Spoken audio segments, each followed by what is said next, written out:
Hello दोस्तों, नमस्कार। आज आप हमारे साथ इस वीडियो में सीखेंगे क्लास 10वीं का बायोलॉजी जो चैप्टर 1 है। जैव प्रक्रम अर्थात लाइफ प्रोसेस का सारा ऑब्जेक्टिव हम इसमें कवर करेंगे। इससे हमें ऐसी संभावना है कि इससे एक भी ऑब्जेक्टिव नहीं छूटेंगे। जो भी एग्जाम में आए हुए हैं या आ सकते हैं रिपीट होकर करके, वो सारे इसमें कवर किए जाएंगे। तो आप हमारे साथ अंत तक बने रहेंगे तो ही ये देखने का फायदा मिलेगा। तो आप इसको शुरू से लेकर के अंत तक देखेंगे। इसमें ये कंपटीशन के लिए भी बहुत इम्पोर्टेंट है। तो आइए हम सीखते हैं जैव प्रक्रम अर्थात चैप्टर 1 लाइफ प्रोसेस का सारा ऑब्जेक्टिव हम इसमें कवर करेंगे। ये पहला चैप्टर है। पहला सवाल है कि रक्त में हल्का पीले रंग का एक चिपचिपा द्रव होता है, हम उसे क्या कहते हैं? तो जो रक्त में हल्का पीला रंग का चिपचिपा द्रव होता है उसे क्या कहते हैं, ये जवाब बताना है। तो रक्त का जो रक्त होता है, ब्लड जिसको कहते हैं, इसका पीएच मान 7.4 होता है। तो पीएच मान जब इसका 7.4 होता है तो ये हल्का क्षारीय होता है। तो इसमें जो चिपचिपा द्रव होता है उसे हम प्लाज्मा के नाम से जानते हैं। इसका सही आंसर हो जाएगा प्लाज्मा। रक्त में जो पीले रंग का चिपचिपा द्रव होता है उसे क्या कहते हैं?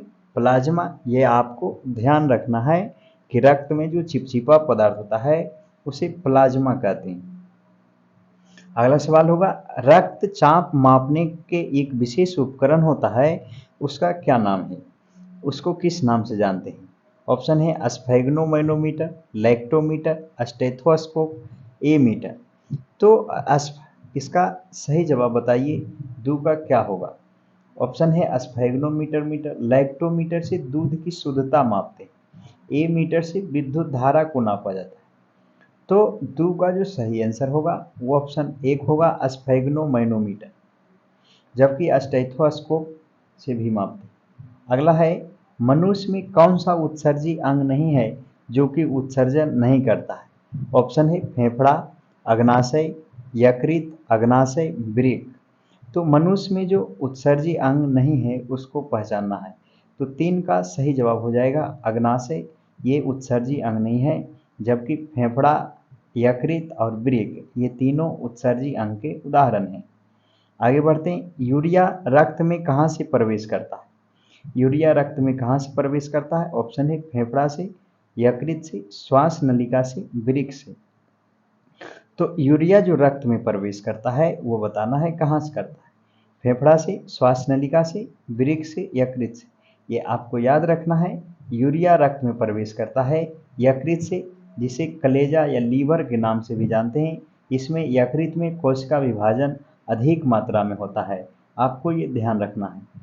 आगे बढ़ते हैं, मनुष्य का रक्त कौन छानता है?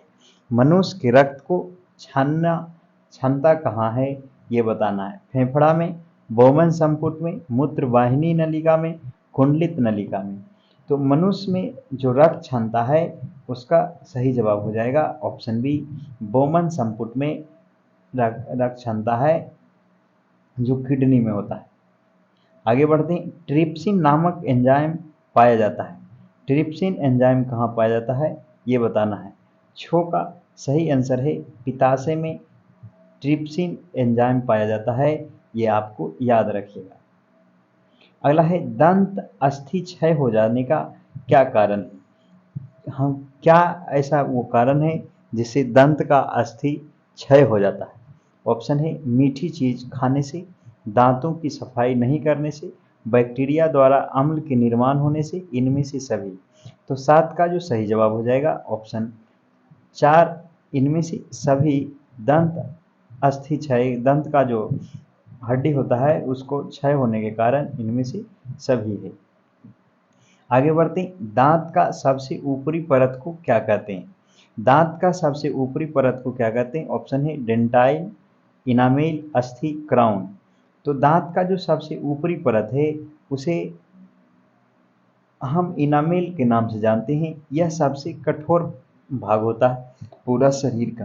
तो सबसे कठोर भाग होता है इनामेल, और यह दांत का सबसे ऊपरी परत है, ये आपको याद रखना है। आगे बढ़ते हैं। एटीपी में फॉस्फेट की संख्या कितनी होती है? एटीपी में फॉस्फेट की संख्या बताना है, ये कितनी होती है? ऑप्शन है 1, 2, 3, 4। बताइए एटीपी में फॉस्फेट की संख्या कितना होता है? तो नो का जो सही आंसर हो जाएगा ऑप्शन सी 3। एटीपी में फॉस्फेट की संख्या 3 होता है। आगे बढ़ते हैं। क्लोरोफिल अणुओं को क्या कहते हैं? क्लोरोफिल जो अणु होते हैं उसको हम किस नाम से जानते हैं? ऑप्शन है प्रकाश संश्लेषी इकाई, प्रकाश संश्लेषी अंग, प्रकाश संश्लेषी अंगक, इनमें से कोई नहीं। तो 10 का जो सही आंसर हो जाएगा ऑप्शन 1 इसका सही है। क्लोरोफिल अणुओं को हम प्रकाश संश्लेषी इकाई कहते हैं। क्लोरोफिल की उपस्थिति के कारण ही पौधे अपना भोजन स्वयं बनाता है। इसका सही आंसर हो जाएगा प्रकाश संश्लेषी इकाई। क्लोरोफिल के कारण पत्तियों का रंग हरा होता है, ये भी आपको याद रखना है। आगे बढ़ते हैं। ट्रिप्सिन एंजाइम पाया जाता है। ट्रिप्सिन एंजाइम कहाँ पाया जाता है, ये जवाब बताइए। ऑप्शन है पित्ताशय में, अग्नाशय रस में, आंत रस में, जठर रस में। तो ट्रिप्सिन नामक एंजाइम जो पाया जाता है वह पाया जाता है 11 का अग्नाशय रस में ट्रिप्सिन एंजाइम पाया जाता है। इसका सही आंसर हो जाएगा अग्नाशय रस में।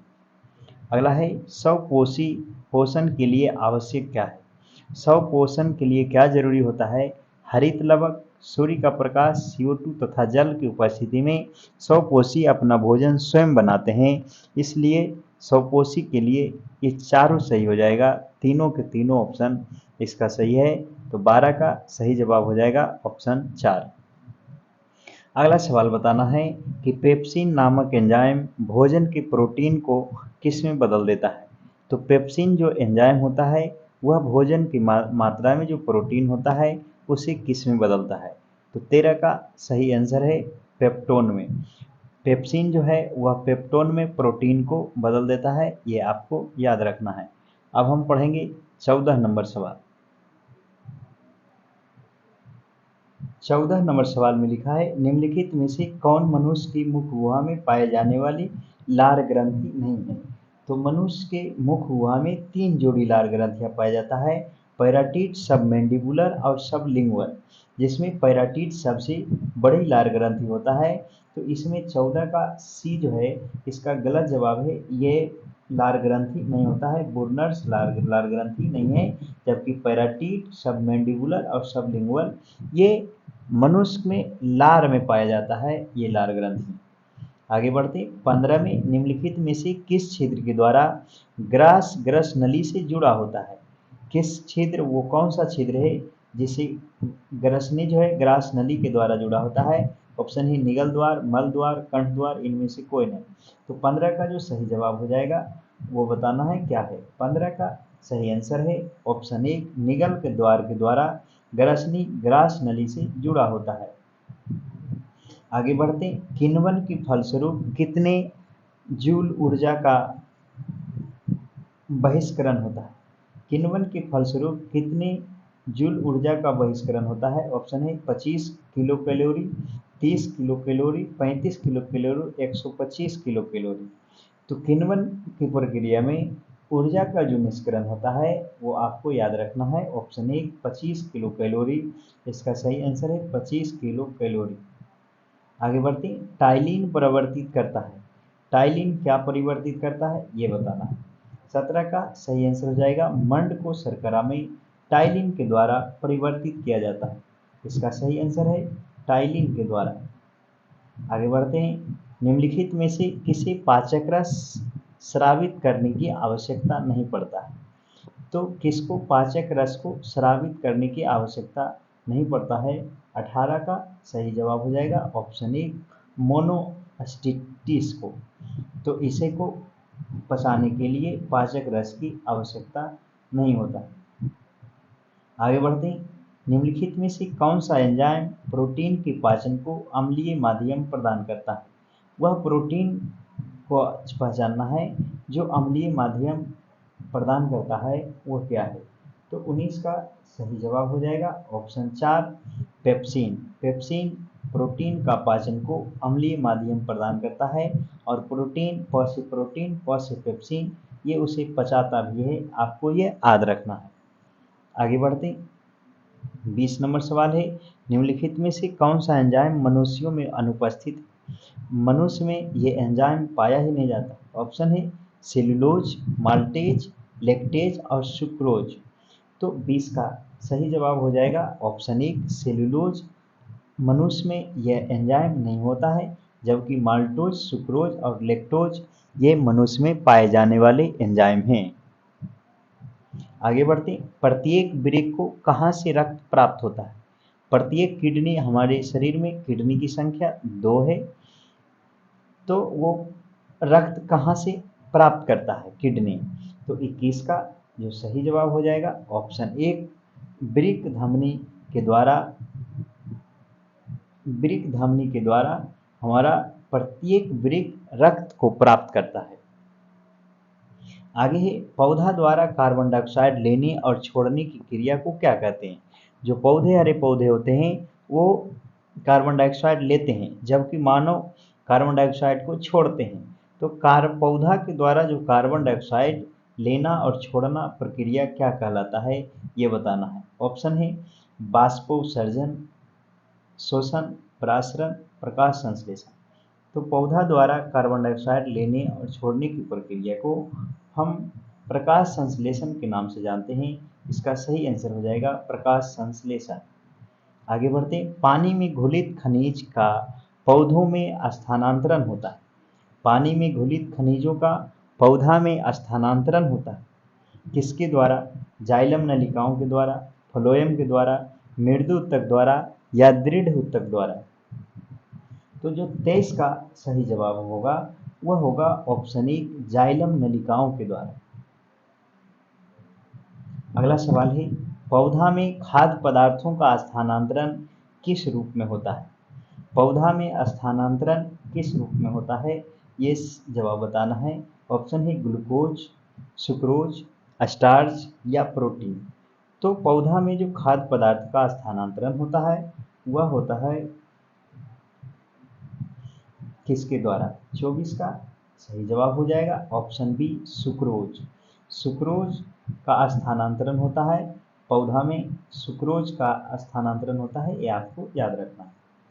आगे बढ़ते हैं। फ्लोएम में खाद्य पदार्थों का परिवहन पौधा में किस दिशा में होता है? तो पौधा में जाइलम और फ्लोएम पाया जाता है।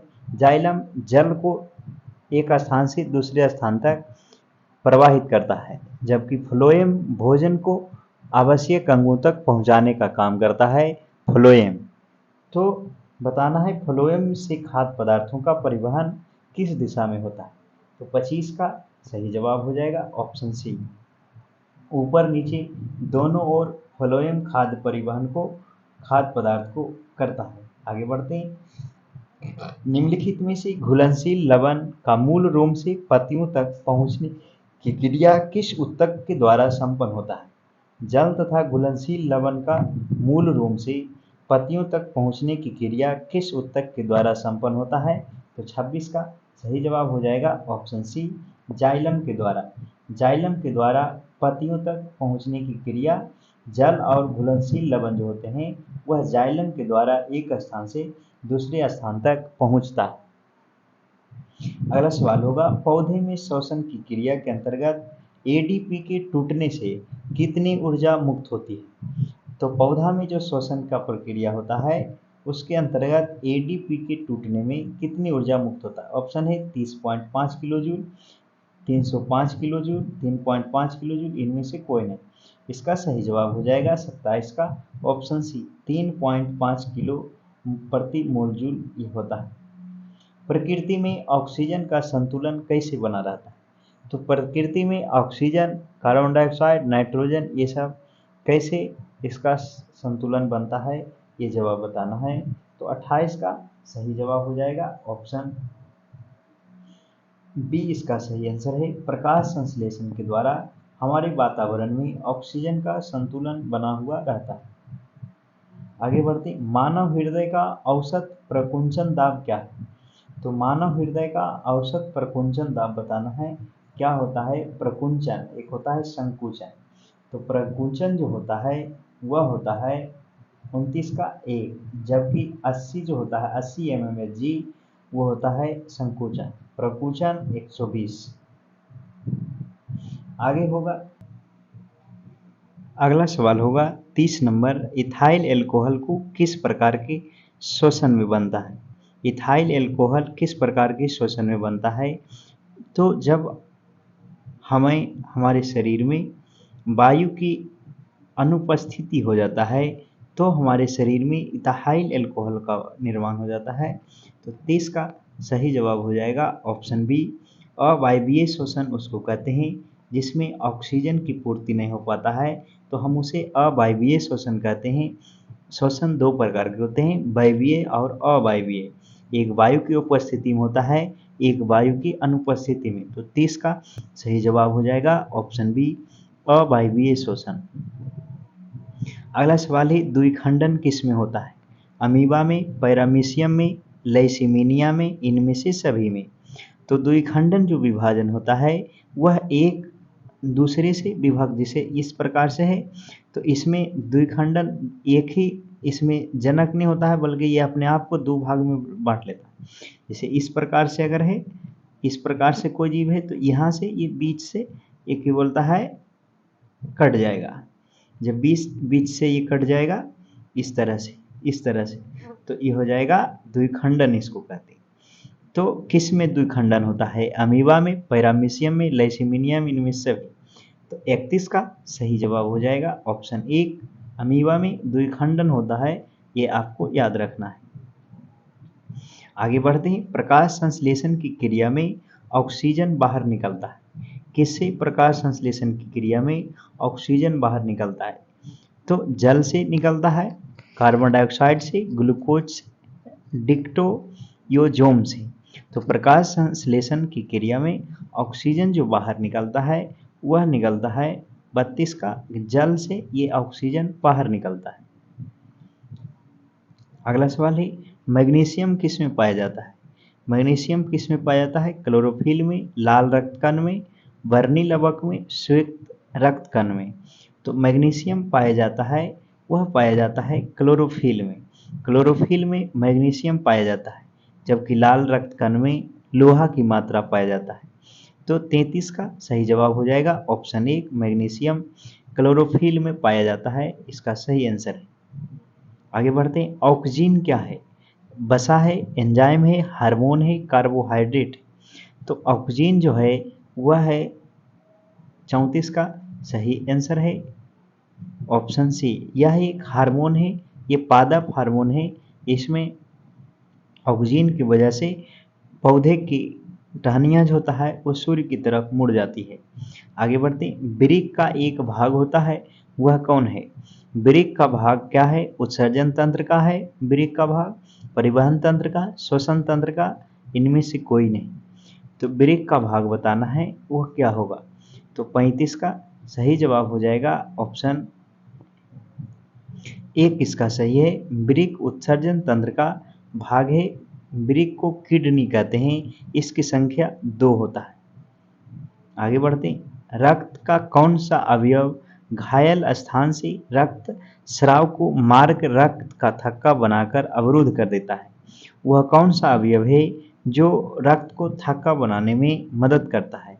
तो 36 का सही जवाब हो जाएगा ऑप्शन सी, श्वेत प्लेटलेट्स जो होता है रक्त में, वह रक्त को थक्का बनाता है। आप देखे होंगे कहीं कट फट जाने से उस पर थोड़ी देर के बाद वहाँ जम जाता है, तो उसी को वो प्लेटलेट्स की वजह से होता है, ये आपको याद रखना है। आगे बढ़ते हैं, हृदय में रक्त को संपूर्ण शरीर में पंप कौन करता है?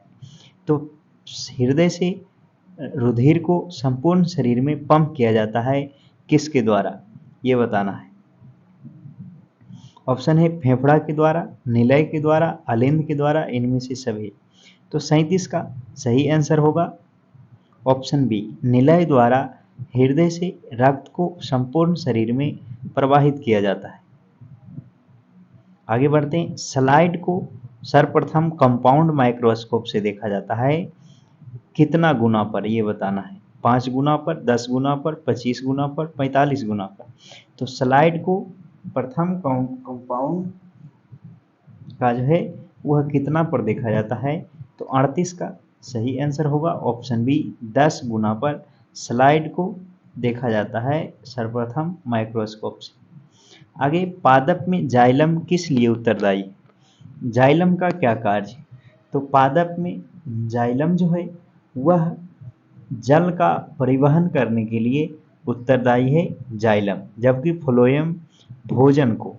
तो 39 का सही जवाब हो जाएगा ऑप्शन ए, जाइलम जल के परिवहन के लिए उत्तरदायी है। इसका सही आंसर है जल के परिवहन के लिए।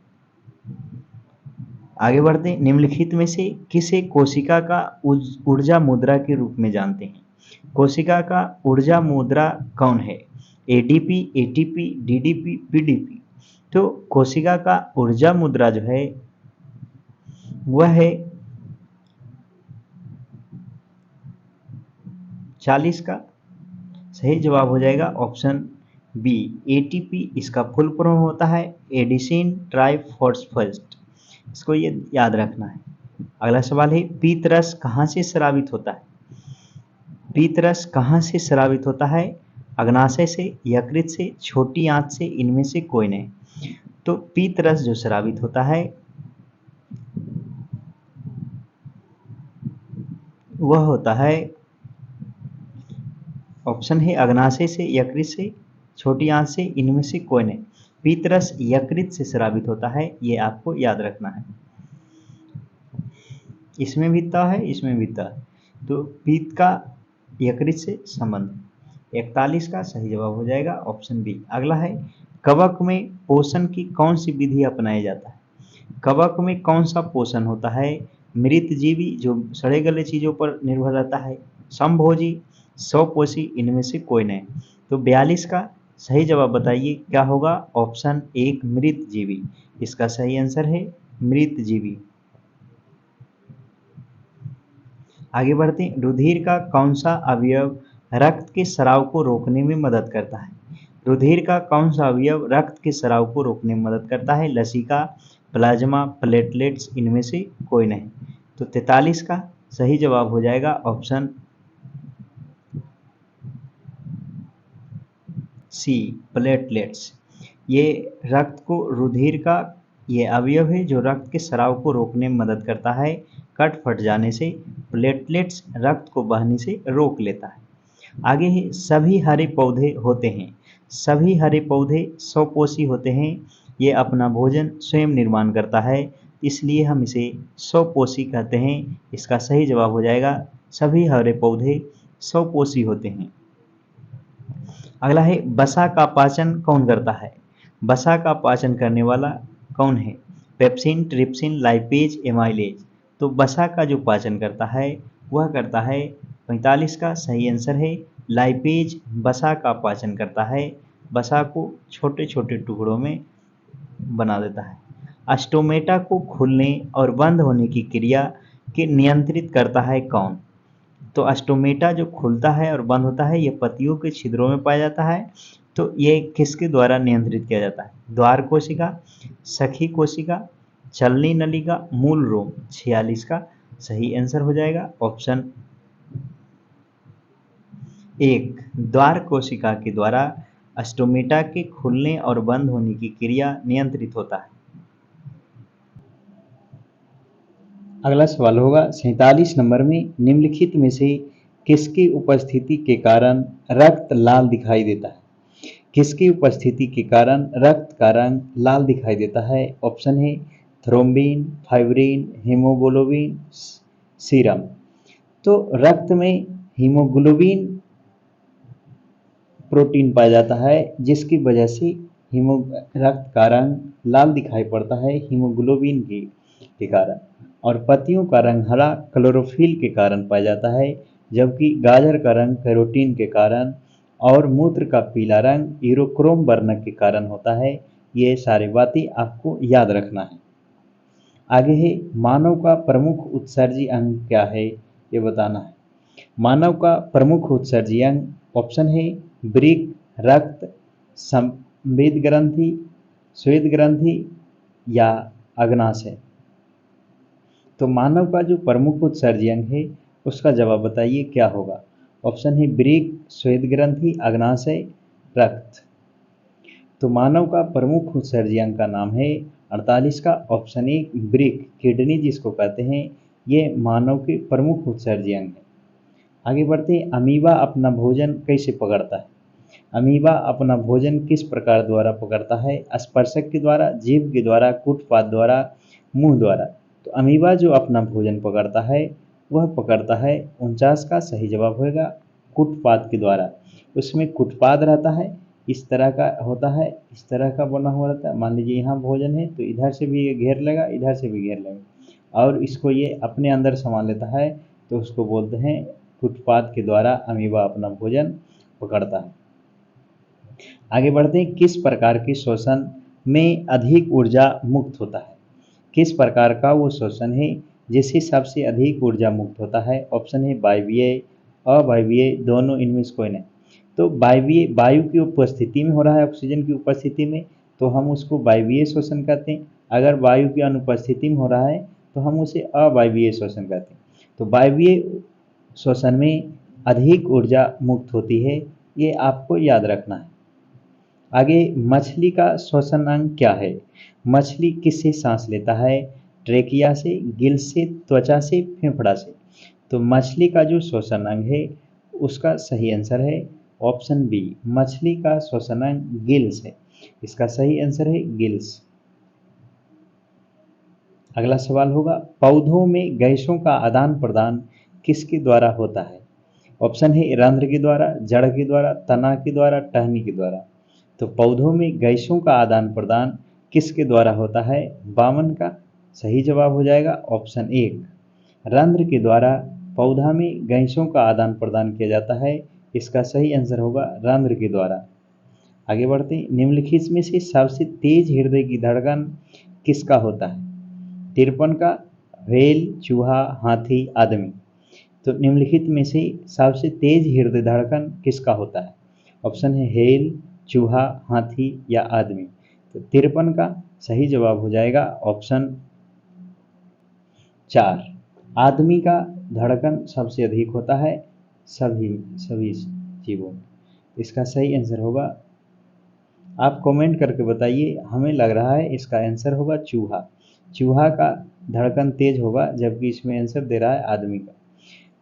53 का सही जवाब बताना है कि क्या होगा, आपको क्या लगता है। इसमें सबसे अधिक तेज हृदय धड़कन चूहा का होना चाहिए। आगे बढ़ते, 54 का, सजीव जीवधारियों द्वारा किस प्रकार का नाइट्रोजन पदार्थ उत्सर्जन होता है। अमोनिया का, यूरिक अम्ल का, यूरिया का, इनमें से सभी। तो सजीव जो जीवधारी है वह नाइट्रोजन युक्त पदार्थ को शरीर से बाहर निकालता है। वह किसके द्वारा निकाला जाता है। ऑप्शन है अमोनिया, यूरिक अम्ल, यूरिया, इनमें से सभी। तो 54 का सही आंसर होगा ऑप्शन 4, इनमें से सभी के द्वारा बाहर निकालता है। अगला सवाल है, मनुष्य में वृक्क निम्नलिखित में से किससे संबंधित है। मनुष्य में वृक्क किससे संबंधित है, ये बताना है। मनुष्य में वृक्क किससे संबंधित है। पोषण से, श्वसन से, परिवहन से, उत्सर्जन से। तो वृक्क किस लिए उत्तरदायी है मानव के शरीर में। तो वृक्क जिसको किडनी कहते हैं वह उत्सर्जन से संबंधित है। मूत्र का निर्माण होता है किडनी। लालू यादव किडनी का ट्रांसफर करवा, इसका ट्रांसफर भी होता है। प्रकाश संश्लेषण की क्रिया होती है किससे। प्रकाश संश्लेषण की क्रिया किससे होती है। कवकों में, जंतुओं में, हरे पौधों में, परजीवियों में। तो प्रकाश संश्लेषण केवल हरे पौधे में होता है। इसका सही आंसर होगा हरे पौधे में प्रकाश संश्लेषण की क्रिया होती है, ये आपको याद रखना है। आगे, निम्नलिखित में से किसमें द्विखंडन नहीं होता। द्विखंडन किसमें नहीं होता है, जब आपको याद रहेगा कि किसमें द्विखंडन होता है तो आप बताएंगे किसमें नहीं होता है। ऑप्शन है अमीबा में, ईस्ट में, पैरामीशियम में, यूग्लिना में। तो द्विखंडन नहीं होता है किसमें, ये बताना है। तो 57 का सही जवाब हो जाएगा ऑप्शन बी, ईस्ट में द्विखंडन नहीं होता है। आगे बढ़ते हैं, हरे पौधे क्या कहलाते हैं? ऑप्शन है अपघटक, उत्पादक, उपभोक्ता, इनमें से सभी कोई नहीं। तो हरे पौधे कहलाते हैं 58 का सही जवाब हो जाएगा ऑप्शन एक, उत्पादक। हरे पौधे को उत्पादक कहते हैं। आगे बढ़ते हैं, स्वपोषी पोषण के लिए क्या आवश्यक है? स्वपोषी पोषण के लिए, स्वपोषी मतलब पेड़ पौधे के लिए उसको भोजन बनाने के लिए क्या क्या की जरूरत पड़ता है? क्लोरोफिल, कार्बन डाइऑक्साइड तथा जल, सूर्य का प्रकाश, इनमें से सभी। तो इसका सही जवाब हो जाएगा इनमें से सभी स्वपोषी पोषण के लिए आवश्यक होता है। आगे है, मानव का हृदय किससे घिरा होता है? बॉडी पेरिकार्डियम, जाइलम से, फ्लोएम से, प्लाज्मा से। तो मानव का हृदय घिरा होता है, ये बताना है। 60 का सही आंसर हो जाएगा ऑप्शन एक, पेरिकार्डियम झिल्ली होता है जिससे ये घिरा रहता है मानव का हृदय। इसका सही आंसर होगा पेरिकार्डियम झिल्ली से घिरा होता है मानव हृदय। आगे है, बीजांड की ओर बड़ी नालिका की वृद्धि का कारण होता है। बीजांड की ओर पराग नलिका की वृद्धि का कारण क्या होता है? हाइड्रोट्रोपिज्म, हेमोट्रोपिज्म, गुरुत्वानुवर्तन, फोटोट्रोपिज्म। तो पराग नलिका की ओर जब बढ़ता है बीजांड तो हम उसको किस नाम से जानते हैं, ये बताना है। 61 का सही आंसर है ऑप्शन बी, केमोट्रोपिज्म। रसायनानुवर्तन इसको हिंदी में बोलते हैं। इसका सही जवाब हो जाएगा केमोट्रोपिज्म। बीजांड की ओर परागनालिका का वृद्धि केमोट्रोपिज्म कहलाता है। आगे, मनुष्य में श्वेत रक्त कोशिकाओं का जीवन अवधि कितनी होती है? मनुष्य में श्वेत रक्त कोशिकाओं का जीवन अवधि क्या है? 12 से 20 दिन, 2 से 3 महीना, 20 से 30 दिन, 4 महीना से अधिक। तो मानव में जो श्वेत रक्त कोशिका होता है उसका कार्यकाल जो होता है वह 12 से 20 दिनों का होता है। इसका सही आंसर है 12 से 20 दिन। किस जीव में हीमोग्लोबिन नहीं पाया जाता है? हीमोग्लोबिन के कारण रक्त का लाल होता है। तो वो कौन सा जीव है जिसका रक्त लाल नहीं होता है? ऑप्शन है पक्षी, मनुष्य, मक्खी, इनमें से कोई नहीं। तो 63 का जवाब बताइए क्या होगा? आपको क्या लगता है कि किसका हीमोग्लोबिन, किसका रंग लाल नहीं होता है? तो 63 का सही जवाब होगा ऑप्शन बी, मक्खी। मक्खी का रक्त लाल नहीं होता। आगे, हीमोग्लोबिन की कमी से कौन सा रोग हो जाता है? तो अगर मानव में हीमोग्लोबिन की कमी है तो उसे कौन सा रोग होगा? 64 का सही आंसर है ऑप्शन सी, एनीमिया नामक रोग होता है मानव के शरीर में हीमोग्लोबिन की कमी से। इसका सही आंसर होगा एनीमिया। अगला सवाल है, मनुष्य के आहार नाल में कौन सा एक अवशेषी अंग है? अवशेषी अंग उसको कहते हैं जिसका अब कोई ज़रूरत नहीं है। तो छोटी आंत और बड़ी आंत के बीच में होता है अपेंडिक्स। तो अपेंडिक्स पहले के ज़माने में जब मनुष्य साग सब्जी को खाया करता था तो उस समय उसे सेल्यूलोज को पचाना होता था, इसलिए ये अपेंडिक्स बहुत ज़रूरी था। ये टमाटर का जो बीज होता है वह अपेंडिक्स को बहुत बेकार करता है, इसलिए डॉक्टर रोगियों को ऐसा सलाह देता है कि टमाटर को नहीं खाना। तो इसका अवशेषी अंग है अपेंडिक्स। इसका याद रखना है, अपेंडिक्स छोटी आंत और बड़ी आंत के बीच में पाया जाता है। अब हम पढ़ेंगे 66 नंबर। 66 नंबर सवाल में है, मुख गुहा में आहार नाल का कौन सा भाग का पाचन होता है? मुख गुहा में आहार का कौन सा भाग का पाचन होता है? ऑप्शन है प्रोटीन का, वसा का, कार्बोहाइड्रेट का, न्यूक्लिक अम्ल का। मुख गुहा में आहार नाल का किस भाग का पाचन हो जाता है, ये बताना है। तो 66 का सही आंसर है ऑप्शन बी, कार्बोहाइड्रेट का। जब आप मुरमुरा या चूरा खाते हैं तो मुंह में लेने के बाद मीठा लगता है, क्यों? क्योंकि वहाँ मुंह में उसका पाचन हो जाता है जब आप कच्चे चावल चिबाते हैं तो इसका सही आंसर होगा कार्बोहाइड्रेट का पाचन मुख गुहा में ही होता है। आगे है ऑक्सीजन का वाहक कौन है? ऑक्सीजन को पूरा शरीर में कौन ले जाता है हर एक कोशिकाओं के पास? ऑप्शन है डब्ल्यूबीसी, लसिका, आरबीसी, इनमें से कोई नहीं।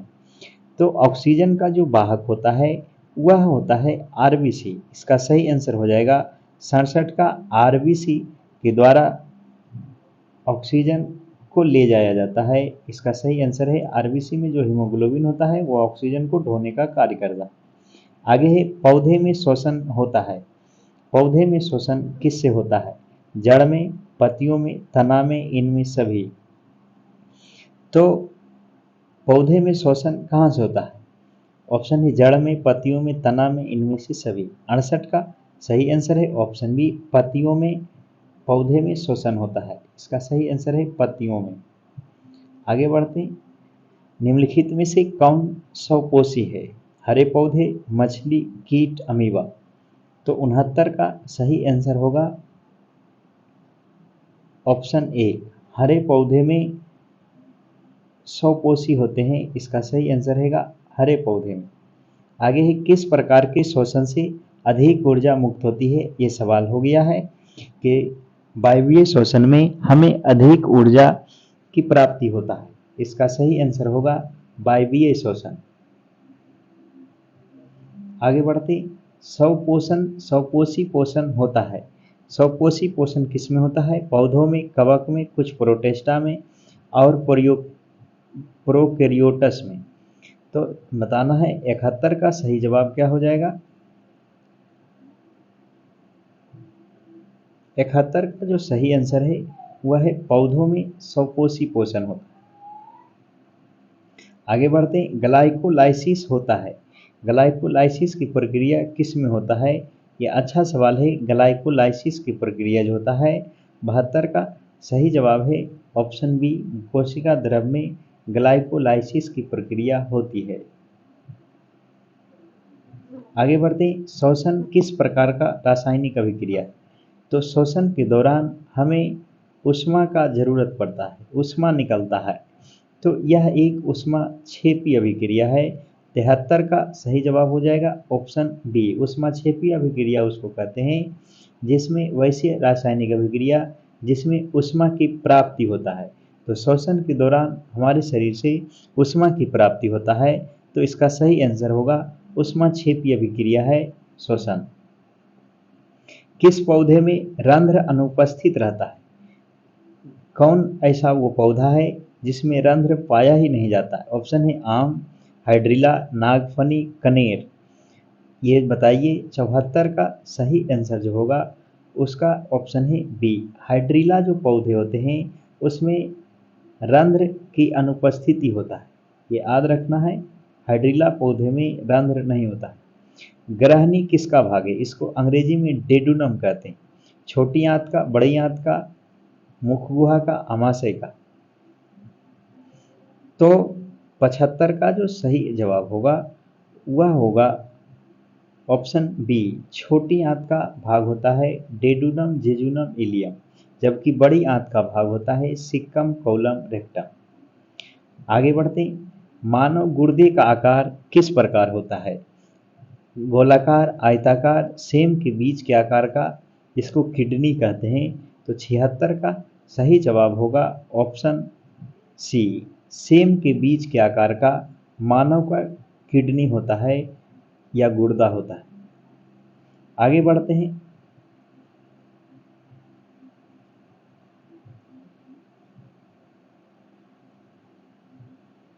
77 नंबर है मानव हृदय में कितने कोष्ठ होते हैं? मानव हृदय में कितने कोष्ठ होते हैं? ऑप्शन है 3, 4, 8 या 2। तो मानव के हृदय में कोष्ठों की संख्या जो है वह है 77 का 4। तो मानव हृदय में आज 4 कोष्ठ पाए जाते हैं। बहुत बार एग्जाम में आया है। 77 का सही जवाब हो जाएगा 4 कोष्ठ पाए जाते हैं, ऑप्शन बी। आगे सवाल है निम्नलिखित में से कौन हेटेरोक्राइन ग्रंथि है? हेटेरोक्राइन ग्रंथि का नाम बताना है, तो 78 का सही जवाब हो जाएगा ऑप्शन बी। यकृत जो है हेटेरोक्राइन ग्रंथि है, ये याद रखना है। आगे बढ़ते हैं, पौधों में गैसों का आदान प्रदान किससे होता है? तो पौधों में गैसों का जो आदान प्रदान होता है वह होता है इनमें से सभी से, रंध्र से भी होता है, बात्र रंध्र से भी और जड़ की सतह से भी। इसका सही जवाब हो जाएगा इनमें से सभी। आगे, निम्नलिखित में से कौन सा एक पुरुष का हार्मोन है? Adrenal, oestrogen, insulin, testosterone. तो 80 का सही जवाब होगा टेस्टोस्टेरोन के कारण पौधे का, ये मानव का, पुरुष का जो होता है वह द्वितीयक लैंगिक लक्षण का विकास हो जाता है। द्वितीयक लैंगिक लक्षण उसको कहते हैं जैसे दाढ़ी मूंछ का आना, आवाज़ का भारी होना, कंठ बाहर निकल आना, ये सब द्वितीय लैंगिक लक्षण है। ये टेस्टोस्टेरोन हार्मोन के कारण होता है। आगे बढ़ते हैं, किण्वन की क्रिया पाई जाती है। किण्वन की क्रिया किस में पाया जाता है? अमीबा में, ईस्ट में, हाइड्रा में, इनमें से कोई नहीं। तो 81 का सही जवाब होगा ऑप्शन बी। ईस्ट में किण्वन की क्रिया पाया जाता है, इसका सही आंसर है ईस्ट में। आगे बढ़ते, प्रकाश संश्लेषण कब होता है? प्रकाश संश्लेषण बताना है कब होता है? दिन में, रात में, दिन और रात दोनों में, इनमें से कोई नहीं। तो 82 का सही जवाब होगा ऑप्शन एक, इसका सही जवाब है दिन में। प्रकाश संश्लेषण की क्रिया सूर्य की अनुपस्थिति में होता है, तो ये प्रकाश संश्लेषण की क्रिया जो होगा दिन में होता है। आगे है, एक वयस्क मनुष्य में कितने दांत होता है? तो इसमें जो होता है वह एक वयस्क मनुष्य में 32 दांत होते हैं। 20 दांत ऐसे होते हैं जो अस्थाई होते, अस्थाई होते हैं, माने 20 दांत बार बार 2 बार आ जाते हैं, जबकि 12 दांत अस्थाई होता है। ट्रेकिया किस जीव का श्वसन अंग है? ट्रेकिया किस जीव का श्वसन अंग है? ऑप्शन है हाइड्रा, स्टारफिश, कॉकरोच, पाइला। 84 का सही जवाब होगा ऑप्शन सी, कॉकरोच में का ट्रेकिया श्वसन अंग है, इसका सही जवाब होगा कॉकरोच।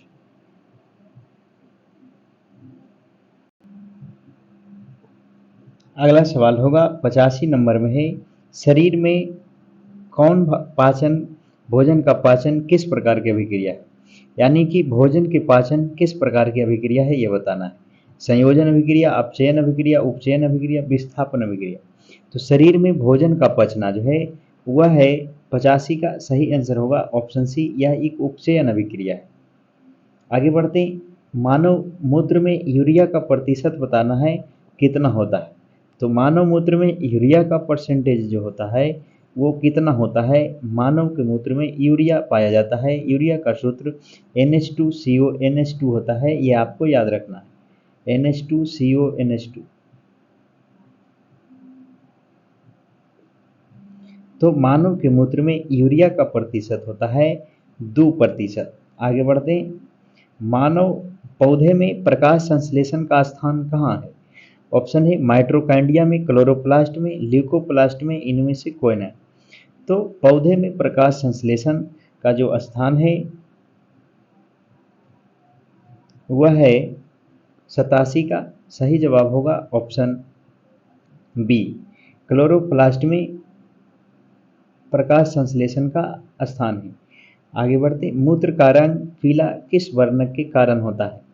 तो मूत्र का रंग पीला होने के कारण उसमें यूरोक्रोम वर्णक पाया जाता है, जिस कारण से मूत्र का रंग पीला होता है।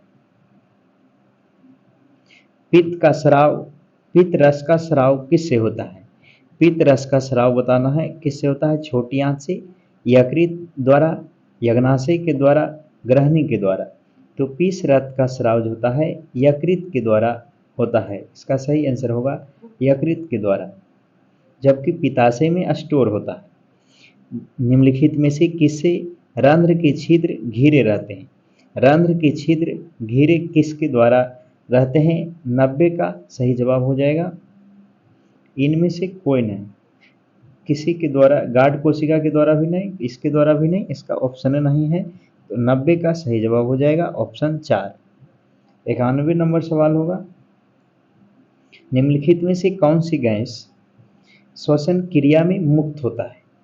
कौन सा वो गैस है जो श्वसन की क्रिया में हम छोड़ते हैं? तो ऑक्सीजन तो ग्रहण करते हैं, सल्फर डाइऑक्साइड हमारे अंदर हो नहीं सकता है, नाइट्रोजन हो नहीं सकता है, बहुत जहरीला गैस है, इसलिए हम श्वसन की क्रिया में मुक्त करते हैं carbon dioxide gas. Carbon dioxide का सूत्र होता है CO2।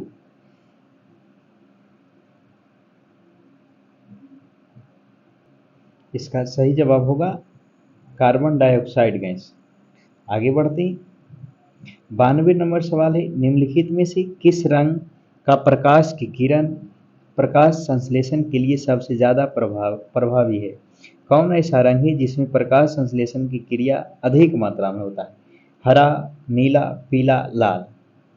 तो 92 का सही जवाब हो जाएगा लाल रंग के लिए अत्यधिक प्रभावी है। इसका सही जवाब हो जाएगा लाल रंग के लिए अधिक प्रभावी। आगे बढ़ते हैं, और ग्लूकोज का पूर्ण ऑक्सीकरण मुख्य से क्या मुक्त होता है? जब ग्लूकोज का पूर्ण ऑक्सीकरण होगा अर्थात ऑक्सीजन से अभिक्रिया कर लेगा तो वह क्या मुक्त करेगा? ऑप्शन है सिर्फ CO2, सिर्फ जल, सिर्फ ऊर्जा, इनमें से सभी। तो 93 का सही जवाब हो जाएगा उनमें से सभी मुक्त करेंगे, कार्बन डाइऑक्साइड भी, ऊर्जा भी और जल। आगे बढ़ते हैं, कोशिका झिल्ली किस प्रकार की झिल्ली है? पारगम्य, अपारगम्य, अर्धपारगम्य, इनमें से कोई नहीं। तो कोशिका की झिल्ली जो होता है वह अर्धपारगम्य होता है। ये पिछले वर्ष भी ये एग्जाम में आया है, 2023 में यहाँ दिया हुआ। आगे बढ़ते हैं, ATP का पूर्ण रूप क्या होता है? ये भी पिछला साल आया हुआ है। तो ATP का पूर्ण रूप क्या है? इसका सही जवाब हो जाएगा एडोसिन ट्राइफॉस्फेट। इसका सही आंसर है एडोसिन ट्राइफॉस्फेट। आगे बढ़ते हैं, स्टार्च की उपस्थिति की जांच के लिए किस विलयन का उपयोग किया जाता है? ये भी आया हुआ सवाल है। स्टार्च की उपस्थिति की जांच के लिए हमें आयोडीन की आवश्यकता होता है। इसका सही जवाब हो जाएगा आयोडीन। हमें जब स्टार्च की उपस्थिति जांचना होता है तो हम आयोडीन का उपयोग करते हैं। आयोडीन की कमी से याद रखना है घेघा रोग हो जाता है जो कि गले में होता है। तो 96 का सही जवाब होगा आयोडीन। आगे बढ़ते हैं, प्रकाश संश्लेषण की दर निम्नलिखित में से किन कारकों पर निर्भर करता है? प्रकाश संश्लेषण की दर निम्नलिखित में से किन कारकों पर निर्भर करता है? 97 का सही जवाब होगा ऑप्शन है प्रकाश के गुण पर, प्रकाश की मात्रा पर। तो प्रकाश संश्लेषण की दर दोनों पर निर्भर कर जाएगा। इसका सही जवाब होगा दोनों पर। अगला सवाल है, रक्त का लाल रंग किस प्रोटीन की उपस्थिति के कारण रक्त का रंग लाल होता है? तो रक्त में हीमोग्लोबिन प्रोटीन होता है जिसके कारण इसका रंग लाल होता है। आगे बढ़ते हैं, क्लोरोफिल वर्णक का रंग क्या होता है? तो क्लोरोफिल वर्णक जो होता है उसका रंग बताना है, क्या होगा? तो 99 का सही जवाब है ऑप्शन 4। ये क्लोरोफिल का रंग हरा होता है। आगे बढ़ते हैं, दांत का सबसे कठोरतम भाग क्या है? ये हम आपको बताए थे, डेंटाइन, इनामेल, केनाइन, मज्जा गुहा। तो 100 का जो सही आंसर होगा वह होगा ऑप्शन बी, इनामेल परत जो होता है वह सबसे दांत के सबसे ऊपरी परत को इनामेल कहते हैं। इसका सही जवाब हो जाएगा इनामेल। आगे गोबर छत्ता क्या है? जो गोबर छत्ता होता है बरसात के दिनों में लग जाता है, तो वो बताना है क्या है। एक मृतजीवी है, एक परजीवी है, एक स्वपोषी है, एक शैवाल है। तो 101 का जो सही आंसर होगा वह होगा ऑप्शन एक मृत जीवी है।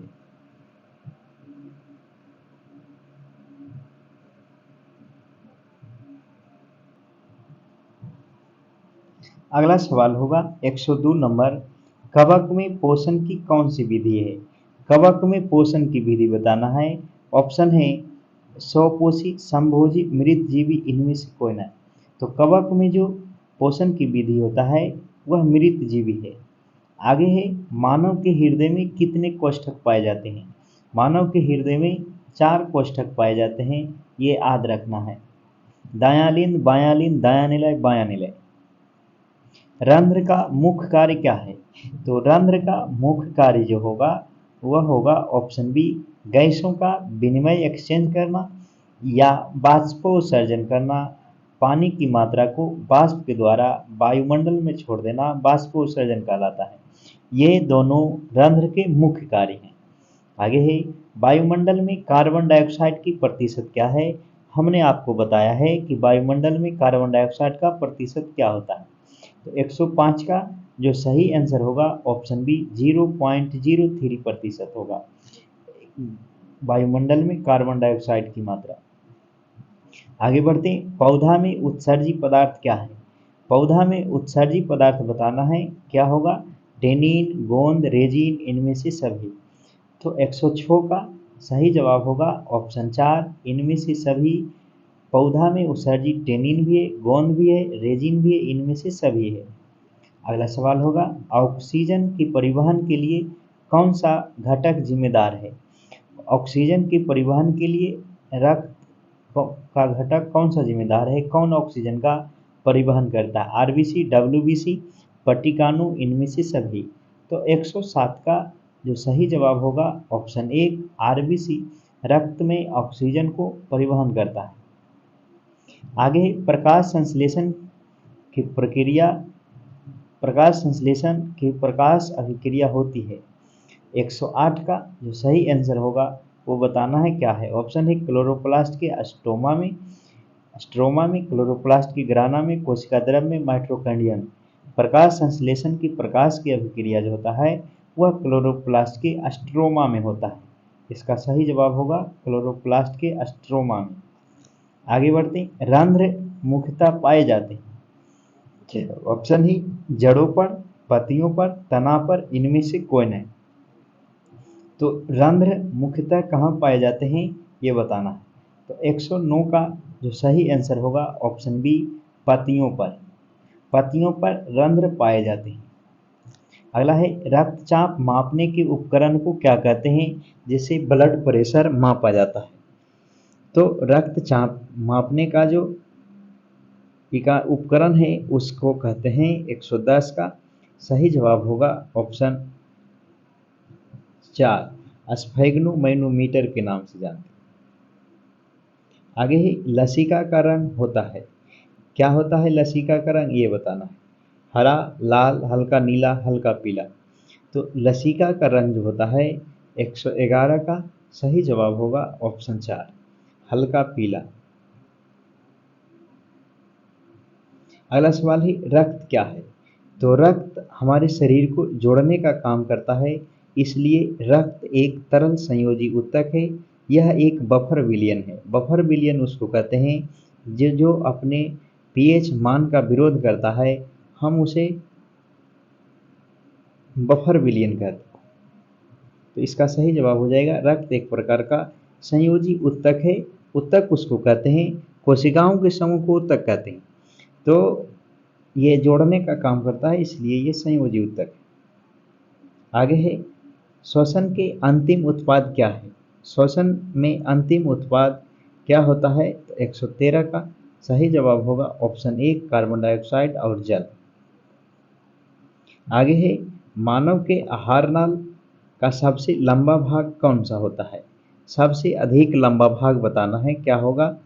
अमाशय, छोटी आंत, ग्रास नली, बड़ी आंत। तो मानव के आहार नाल का जो सबसे लंबा भाग होता है वह होता है छोटी आंत। नाम भले छोटी आंत है लेकिन ये सबसे लंबा भाग है। आगे बढ़ते हैं, परागकण निम्नलिखित में से किसके अंदर बनता है? परागकण किसके अंदर बनता है? 115 का सही जवाब हो जाएगा, परागकोश में परागकण का निर्माण होता है। इसका सही आंसर है परागकोश का।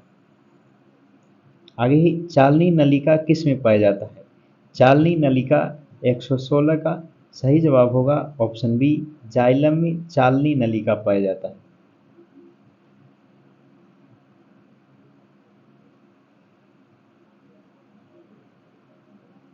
116 का सही जवाब हो जाएगा चालनी नलिका।